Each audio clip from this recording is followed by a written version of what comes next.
आज मुझे इस क्षेत्र में आकर के आप सबका दर्शन करके आनंद की अनुभूति हो रही है।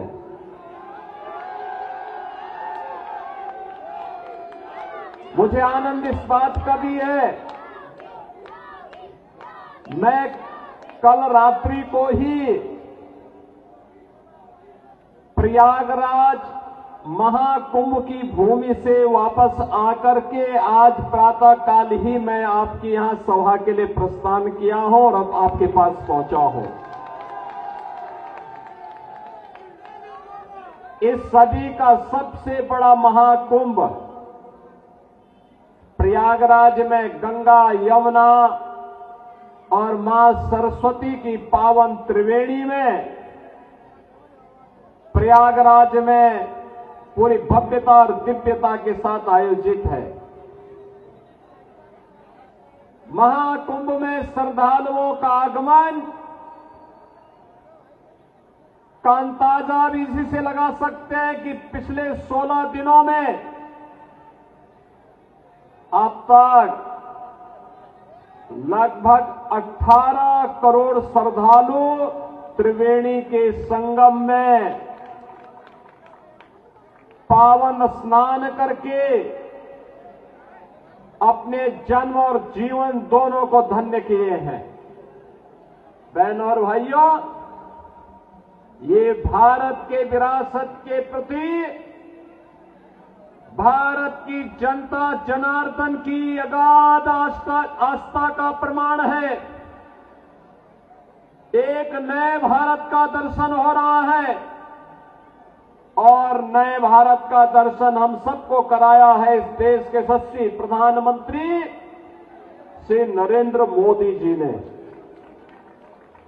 आप मुझे बताइए कि इतना बड़ा आयोजन उत्तर प्रदेश के प्रयागराज जनपद में हो रहा है और सफलतम आयोजन इसलिए हो पा रहा है क्योंकि उत्तर प्रदेश में भी भाजपा की सरकार और केंद्र में भी मोदी जी के नेतृत्व में भारतीय जनता पार्टी की सरकार, ये डबल इंजन की सरकार जब मिलती है तो कोई भी कार्यक्रम पूरी भव्यता के साथ, पूरी दिव्यता के साथ आगे बढ़ता है और प्रयागराज में वही दर्शन हम सबको हो रहा है।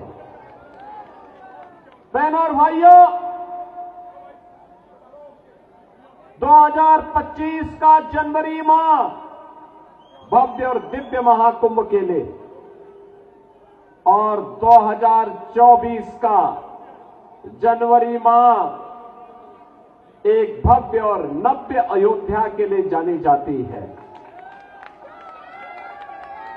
याद करिए, अयोध्या में 500 वर्षों तक इंतजार करना पड़ा, लेकिन जब उत्तर प्रदेश में डबल इंजन की भाजपा की सरकार आई तो अयोध्या में 500 वर्षों का बैरियर समाप्त हुआ, भगवान श्री राम के भव्य मंदिर का मार्ग प्रशस्त हुआ और अंततः 22 जनवरी 2024 को प्रधानमंत्री मोदी जी के नेतृत्व में उनके कर कमलों से अयोध्या में रामलला की मूर्ति की प्राण प्रतिष्ठा का कार्यक्रम संपन्न हुआ।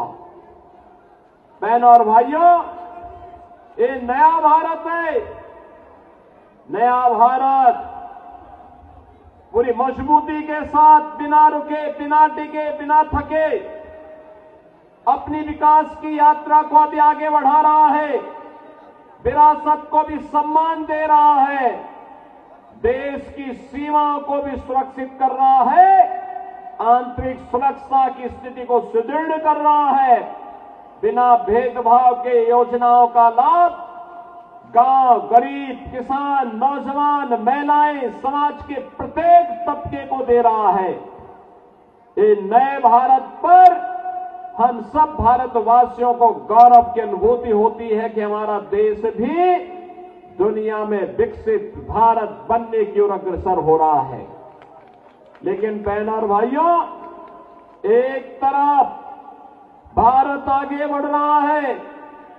भारत की विकास की दर दुनिया के अंदर सर्वाधिक है। विरासत का सम्मान करते हुए भारत नित नए प्रतिमान को स्थापित कर रहा है। दूसरी तरफ, दूसरी ओर दिल्ली के अंदर यहां पर जो राज्य सरकार पिछले 10-11 वर्षों से चल रही है, यह अराजकता का एक पर्याय बनकर के रह गई है।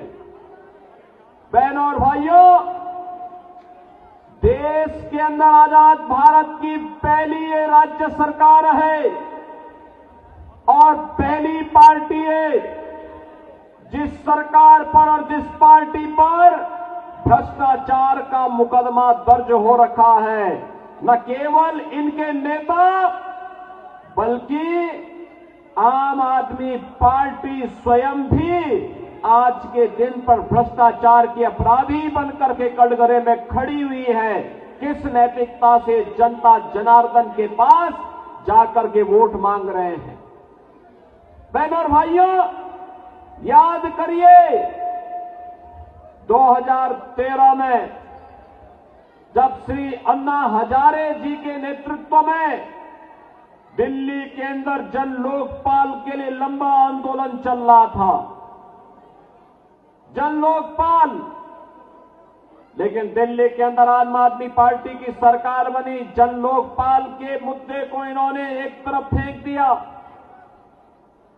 सिटीजन चार्टर की बात कही थी जिसमें जनता के प्रति जवाबदेही की ये लोग बात करते थे, लेकिन जनता के प्रति इनकी जवाबदेही क्या है? दिल्ली के अंदर अभी मैं आ रहा था, जब मुझे मंगोलपुरी की सभा में भाग लेने के लिए आना था, गाजियाबाद से मैं बाई रोड आपके पास आया हूं। सड़कें कितनी खराब है अंदाजा लगाना स्वयं कठिन है। आप स्वयं इसका अंदाजा लगा सकते हैं, क्योंकि रोज भुक्तभोगी होते हैं, रोज गिरते हैं, रोज ठोकरें खाते हैं। अंदाजा लगा सकते हैं क्या ये दिल्ली के अंदर की सड़कें होनी चाहिए थी? क्या सीवर सड़कों पे बह रहा है? पेयजल के लिए आपको टैंकर का सहारा लेना पड़ता है और टैंकर भी प्रतिदिन नहीं आता है। कहीं सप्ताह में 1 दिन आता है, कहीं 2 दिन आता है। जब मैं गाजियाबाद से दिल्ली की ओर आ रहा था तो बहनों और भाइयों, यमुना जी जो कभी भारत की पौराणिक नदी के रूप में हम सबकी आस्था की प्रतीक थी, हम लोग तो 2 ही नारा लगाते थे, हर हर गंगे हर हर यमुने के नारे लगाते थे। वहां से बदबू आ रही थी, सीवर जैसी बदबू आ रही थी इस पावन यमुना नदी से। दिल्ली के अंदर आम आदमी पार्टी की सरकार के पाप का भुक्तभोगी, आम आदमी पार्टी सरकार के पाप की भुक्तभोगी हमारे मथुरा, वृंदावन, आगरा वासियों को भी और वहां आने वाले श्रद्धालुओं को भी होना पड़ रहा है। पावन वृंदावन और मथुरा भगवान श्री कृष्ण से जुड़ी हुई पावन नगरी है, लेकिन आम आदमी पार्टी ने जो नारकीय स्थिति दिल्ली के अंदर पिछले 10 वर्षों के अंदर बनाया है, आज उसका भुक्तभोगी हम सबको होना पड़ रहा है। और इसीलिए आज मैं आपसे कहने के लिए आया हूं, इस नरक से उभरने का एक ही रास्ता है और वह रास्ता जाता है डबल इंजन की भारतीय जनता पार्टी की मोदी जी के नेतृत्व में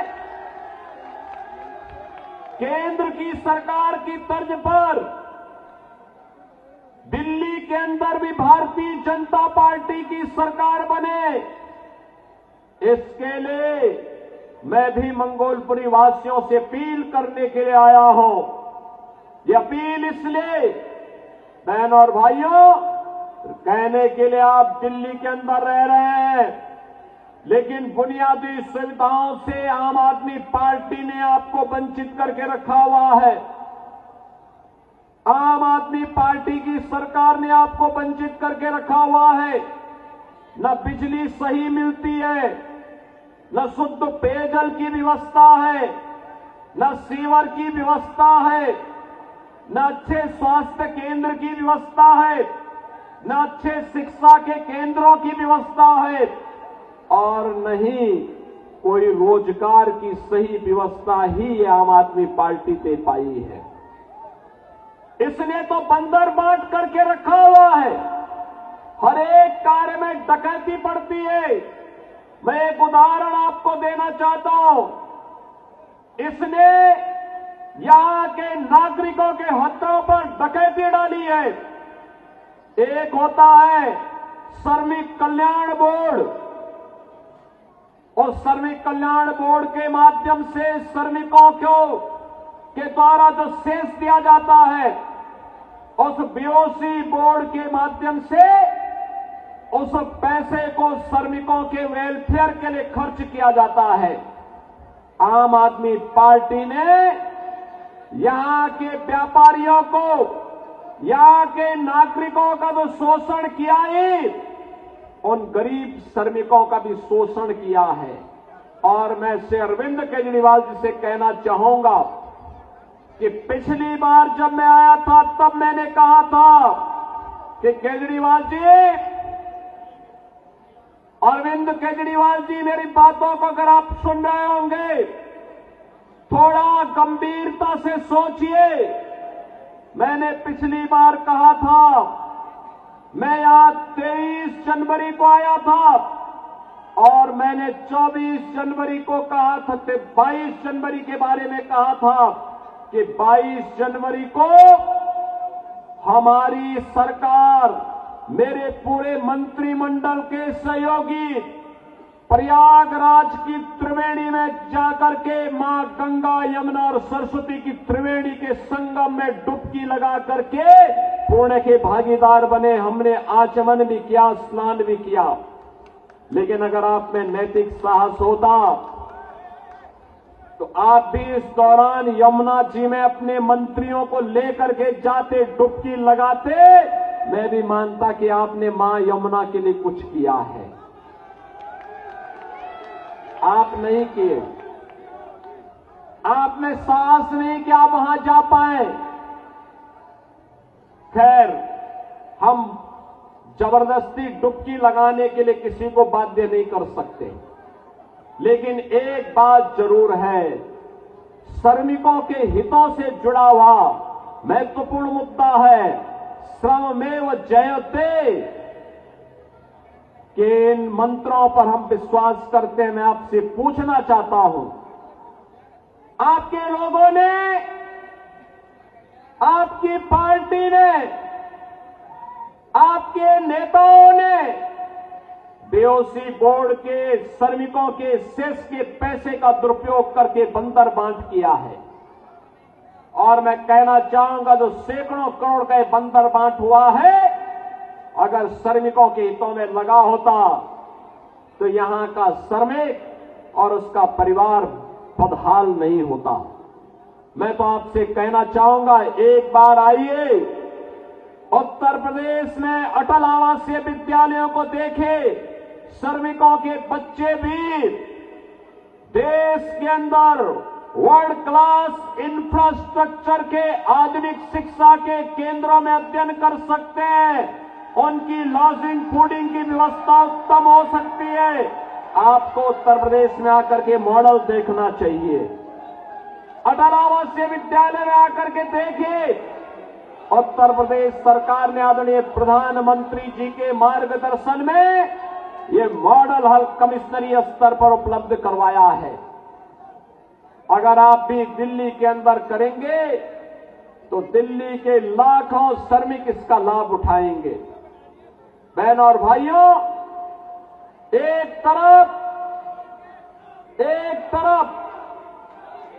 दिल्ली के अंदर स्वच्छता का यह मुद्दा, दिल्ली के अंदर बुनियादी सुविधाओं का मुद्दा, और दूसरी तरफ आम आदमी पार्टी ने देश की सुरक्षा में भी सेंध लगाने के किसी भी प्रकार के षड्यंत्र से हमेशा अपना जुड़ाव रखा है। आपने देखा होगा, इन्होंने आधार बनाने की मशीन अपने नेताओं को वितरित कर दी, अपने विधायकों को वितरित कर दी, और उसके माध्यम से उन्होंने बांग्लादेशी घुसपैठियों को, रोहिंग्याओं को भी आधार कार्ड बनाने का पाप किया है। और यहां पर दिल्ली के अंदर ओखला में औद्योगिक निवेश की बजाय यहां पर उन्होंने उन लोगों को, बांग्लादेशी घुसपैठियों को बसा करके दिल्ली के हकों पर कुठाराघात करने का पाप भी किया है। बहनों और भाइयों, ये आम आदमी पार्टी दिल्ली के हकों पर, दिल्ली की सुरक्षा पर, दिल्ली के नौजवानों के अधिकारों पर, दिल्ली की बहन और बेटियों की सुरक्षा पर सेंध लगाने वाली पार्टी है।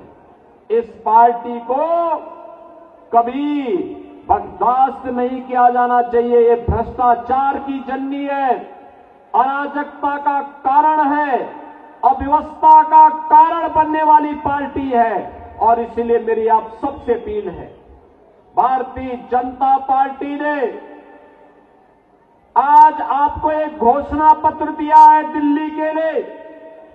दिल्ली के लिए घोषणा पत्र न केवल राष्ट्रीय राजधानी होने के नाते, बल्कि दिल्ली के नौजवानों के लिए, दिल्ली के व्यापारियों के लिए, दिल्ली के श्रमिकों के लिए, दिल्ली की बहन और बेटियों के लिए अत्यंत महत्वपूर्ण है।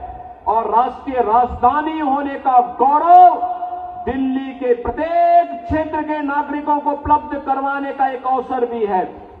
बहनों और भाइयों, विकास डबल इंजन की सरकार से ही आगे बढ़ता है। अलग अलग राह गलापने से नहीं हो सकता है। आज आप प्रयागराज में जो भव्य और दिव्य कुंभ देख रहे हैं, इसलिए क्योंकि डबल इंजन की सरकार है। आज आप अयोध्या में एक नई अयोध्या के दर्शन कर रहे हैं, दिव्य और नव्य अयोध्या के दर्शन कर रहे हैं, इसलिए क्योंकि डबल इंजन की सरकार है।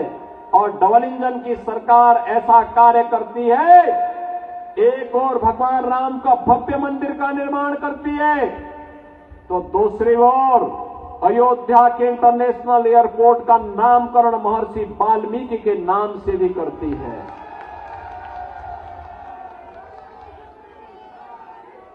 सदगुरु रविदास के जन्मभूमि क्षीर गोवर्धन जो वाराणसी में है, उस पवित्र स्थल का पुनरुद्धार और सुंदरीकरण कर उसको भव्य स्वरूप प्रदान करती है।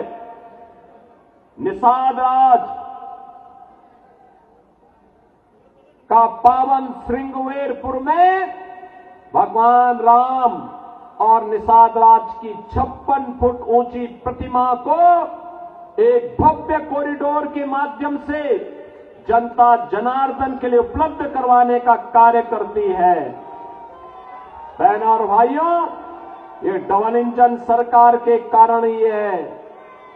ये डबल इंजन सरकार का ही परिणाम उत्तर प्रदेश के अंदर है कि उत्तर प्रदेश आज एक्सप्रेसवे में नंबर 1 है, रेलवे के नेटवर्क में नंबर 1 है, सबसे अधिक मेट्रो का संचालन करने वाले सिटी उत्तर प्रदेश के अंदर है, सबसे अधिक हाईवे का नेटवर्क और सबसे अधिक रेलवे का नेटवर्क भी आज उत्तर प्रदेश के पास है, क्योंकि उत्तर प्रदेश में डबल इंजन की भाजपा की सरकार है। और डबल इंजन की इसी सरकार को आगे बढ़ाने के लिए आज दिल्ली वासियों से मैं अपील करने के लिए आया हूं। अगर आपको इंफ्रास्ट्रक्चर देखना है, थोड़ा दूर नहीं, आज दिल्ली से सटे हुए गौतम बुद्ध नगर जनपद और गाजियाबाद के इंफ्रास्ट्रक्चर और दिल्ली के अंदर आम आदमी पार्टी के द्वारा 10 वर्ष के अंदर जिस प्रकार की अराजकता और अव्यवस्था दिल्ली के अंदर फैलाई गई है, इसकी थोड़ा तुलना करेंगे और उसी का परिणाम है कि दिल्ली के अंदर से लोग अब बसने के लिए नोएडा और गाजियाबाद की तरफ भाग रहे हैं। बहनों और भाइयों, मैं आप सबसे अपील करूंगा, ये चुनाव में तमाम प्रकार के झूठे नारे देंगे, झूठे वायदे करेंगे। आम आदमी पार्टी के झूठे नारों और वायदों में जाने की आवश्यकता नहीं।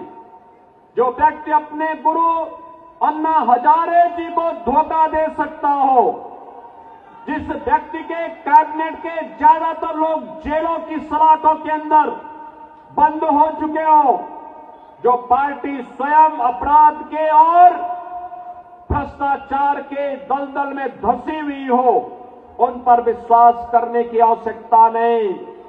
याद करना, जब भी दिल्ली के इंफ्रास्ट्रक्चर को मजबूत करने के लिए केंद्र में मोदी जी के नेतृत्व की भारतीय जनता पार्टी सरकार ने दिल्ली की आम आदमी पार्टी सरकार को कहा, इनका जवाब नकारात्मक रहा है। मेट्रो में सहयोग करने का हो, देश की पहली रैपिड रेल के संचालन का हो, या फिर दिल्ली मेरठ 12 लेन के एक्सप्रेसवे का मुद्दा हो, या eastern and western peripheral expressway के निर्माण के मुद्दे का हो। याद करना, प्रत्येक में यूपी के अंदर की भाजपा की सरकार ने केंद्र की सरकार के साथ मिलकर काम किया, परिणाम है eastern and western peripheral UP के अंदर समय से पहले पूरा हो गया। दिल्ली मेरठ 12 लेन का एक्सप्रेसवे यूपी के अंदर हो गया, लेकिन दिल्ली के अंदर आम आदमी पार्टी सरकार ने योगदान नहीं दिया। ऐसे ही दिल्ली मेट्रो का पैसा भी दबाई हुई है, रैपिड रेल का पैसा भी सहयोग नहीं किया। ये आम आदमी पार्टी विकास विरोधी है, नौजवान विरोधी है, दलित और गरीब विरोधी है, उन्हें सुविधाओं से वंचित करने वाली पार्टी है। यह अखंड भ्रष्टाचार में डूबी है, यह आपकी आस्था के साथ खिलवाड़ करने वाली पार्टी है। और इसीलिए मेरी आप सबसे अपील है कि भारतीय जनता पार्टी ने अपने एक अनुभवी और सुयोग्य प्रत्याशी को मंगोलपुरी में आपके बीच में उतार करके आपसे फिर से अपील करने के लिए भेजा है। श्री राजकुमार चौहान जी को भारतीय जनता पार्टी ने अपना प्रत्याशी बना करके आपके बीच उतारा है। भारतीय जनता पार्टी विरासत और विकास की इस राजनीति का, सुरक्षा और समृद्धि के इस अभियान का हिस्सा मंगोलपुरी को भी बनाना चाहती है। और इसीलिए मेरी मंगोलपुरी विधानसभा क्षेत्र से आप सभी मतदाताओं से अपील है कि मंगोलपुरी के विकास के लिए, दिल्ली के विकास के लिए, दिल्ली की सुविधाओं के लिए, दिल्ली के गरीबों को, दिल्ली के नौजवानों को, यहां के दलित और वंचितों को भी उसका अधिकार प्राप्त हो सके, इसके लिए श्री राजकुमार चौहान जी को फिर से विधायक के रूप में चुनने के लिए आपसे अपील करने के लिए मैं आपके बीच आया हूं। आपका आशीर्वाद राजकुमार चौहान जी को प्राप्त होगा।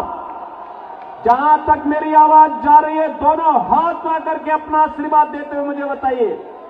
पीछे तक, जहां तक मेरी आवाज जा रही है, श्री राजकुमार चौहान को आप भारी बहुमत से विजयी बना के भेजेंगे। आम आदमी पार्टी की जमानत को जब्त करेंगे, सभी लोग सहमत हैं। गर्मियों की छुट्टी होने वाली थी, मेरे पापा आने वाले थे, तो हम लोग सभी खुश थे। तो मैं एक बेड पे चढ़ के डांस कर रहा था, लेकिन वो पहले ही आ गए। प्लीज तो मैं उस समय तो कंटिन्यू नहीं कर सकता था, तो फ्रीज फ्रेम टाइप का हो गया। कसम पैदा कर